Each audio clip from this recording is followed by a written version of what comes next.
Hi, this is David Valade with Alta Vista Technology. Different sort of video today. I'm doing a rapid response to some of the questions that we've all been seeing arise around the changing legislation surrounding COVID-19 and different sorts of payroll events that we have to track. So this is a rapidly evolving situation, as you all could understand, and I sure hope that everyone watching this video, all of our customers and colleagues, are healthy and doing well. I know it's tough times. I wish I was recording this under better circumstances, but I'm trying to get a video out just so that we can get some of those questions answered as quickly as possible. A big disclaimer up front, this is a rapidly changing situation, as I alluded to, so keep track of altavistatech.com, where we have a lot of updates. We're trying to make sense of a complicated situation. It's not very easy, of course. We're all trying to understand a lot of the nuance to what's going on, but I can give a few quick answers here.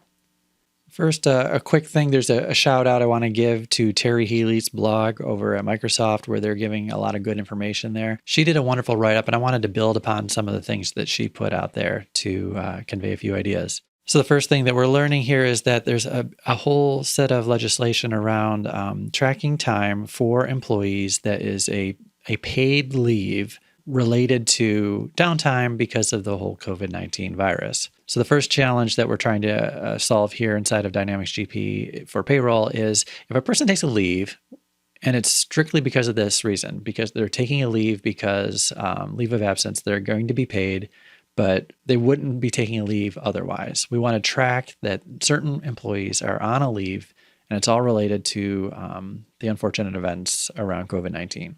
So there's a lot of ways you might do that. And one of the ones recommended on the Microsoft blog was, why don't we just make a pay code to track that? So let me show you how that would work. So here I am in Dynamics GP, and I'm going to go into Setup, and I'm going to go pick this pay code window here, and you can call it whatever you want. I made a pay code called COVID, and we'll say this is a COVID leave. And what kind of pay code is it?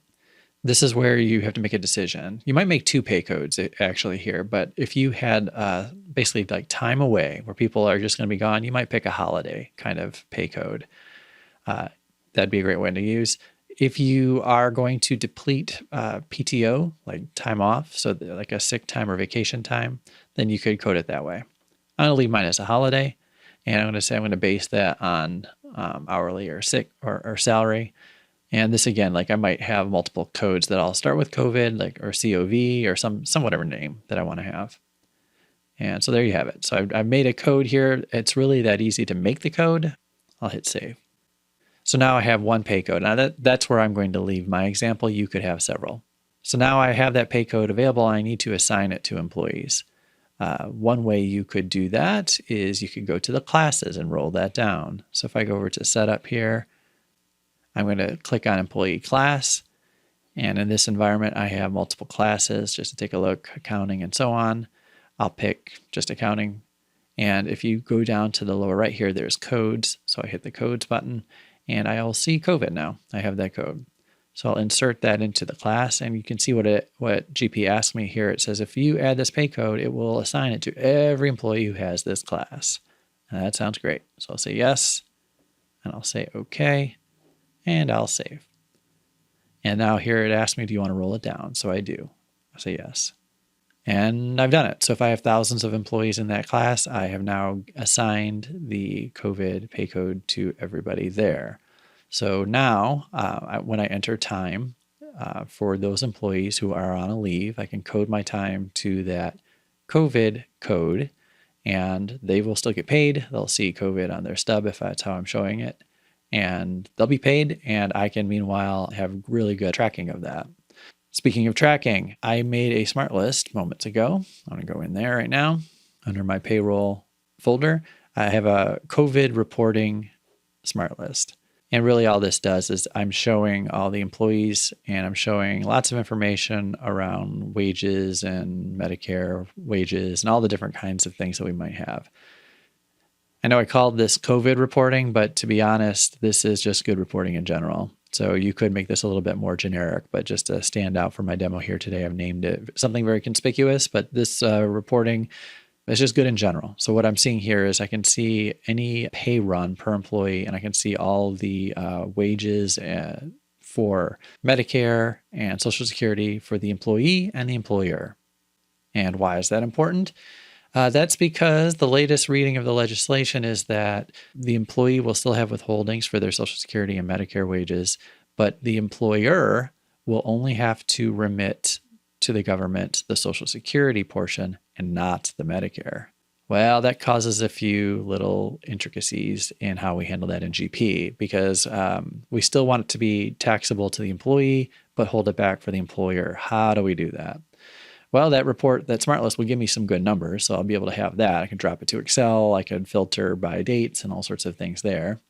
There's also this other option here. If I go under utilities here, there's this edit liabilities option where I can pick a year. I'll just pick the first year in my system. And if I expand this double space, I can also see per pay run the total amount for Social Security and Medicare, and I can see a nice clean number here. So there's lots of good ways to get numbers. Be a little careful on this window. Depending on how your setup is configured, you can actually make changes here. That's not my goal. I just want to use this to get a nice, easy number at a glance. So be careful on this window just so you don't change it inadvertently. The last thing I wanted to show was, okay, so if we are going to remit money to the government, we want to give the regular wages, Social Security, Medicare, and have the matching the employer and employee portions of those taxes. But then also for the COVID-19 pay code that I just made, I want to hold back that Medicare portion. Ooh, how do I do that? So that's a little bit of a challenge here. That smart list I showed would get you the numbers. So now you know that, right? But then how do we tell GP that we don't actually have that liability? Well, that edit liabilities option would be one way to do that. I could change things there. Another option that you could do is either make a manual check adjustment to each employee or to a catch-all employee. All right, now why might you do that? The good thing about a manual check, what I like about that is that you have an actual audit trail code. You actually have an event. So I could look at an employee and I could see there was a manual check on this date for this amount, and here's what was impacted by that. And we can always have full traceability. The system will treat that manual check just like it would any other payroll event. So it will end up on the W-2s at the end of the year. It's everywhere. 941 reporting, everywhere. It's all taken care of. So let me show you that. A quick thing on how you could do that. The best case, I think, would be to do that per employee, but that could be awfully challenging. You'd really have to do an import at that point if you have any kind of incredible volume of employees. But if you just wanted to get the amount trued up so that you remit the correct amount to the government and your 941s are correct and everything is right, then the manual check to one catch-all employee will save the day. I'll show you how that works. So if I come over to transactions, I'm going to go and create a manual check. All right. There's three options at the top. What kind of manual check do I want to make? There's a lot going on here. Manual check has certain rules to it. An adjustment is basically to move amounts from one thing to another. I'm going to pick a beginning balance type of adjustment.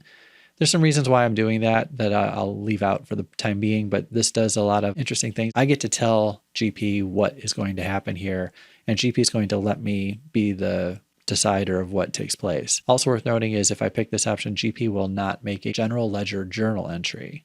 So if I do want any kind of accounting on this, I'll have to follow that up after. But this gets me through all the reporting that I need to do for taxes. All right, so I'll make a batch, I'll call it ADJ. I'll add that, and I'll just save my batch, ready to go. So it put in the check date here. So if I'm paying weekly, that can make that check date match the actual check date of my regular check run, where I had all my regular payroll things happen, where I withheld Social Security and Medicare from the employee as I should. But then I want to change things. So I'm going to come in here and I'm going to pick an employee that I created previously called 9999. This is my FICA Medicare adjustment employee.